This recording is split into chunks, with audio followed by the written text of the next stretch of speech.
ازاي تعمل تاثير الظل للعناصر بتاعتك على بريمير. اول حاجه هنروح لقائمه افكت ونكتب في البحث دروب شادو، هنسحب الافكت ونسيبه على اللاير اللي عايزين نعمل له الظل. هتلاقي الافكت بدا يبان على اللاير، وطبيعي عشان نتحكم فيه هنروح لقائمه افكت كنترولز، هتنزل تحت لحد ما تلاقي الافكت، هتلاقي تحت الافكت الخصائص بتاعته دي اللي هنظبط بيها كل حاجه. اول حاجه هنعلي قيمه الديستانس لحد ما الظل يبان، وهنعلي قيمه الاوباسيتي علشان الظل يغمق ويكون واضح، ولو عاوز تنعم الظل بتاعك هتعلي قيمه السوفتنس.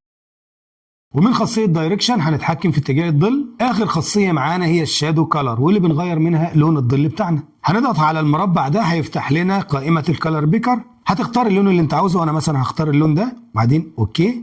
هتلاقي لون الظل بتاعك اتغير اهو، وطبعا كل القيم دي نسبيه وانت بتتحكم فيها بناء على الشكل اللي عندك. تعالوا نطبق بقى على تكست ونشوف هيكون عامل ازاي. انا هكتب عمرو محمود،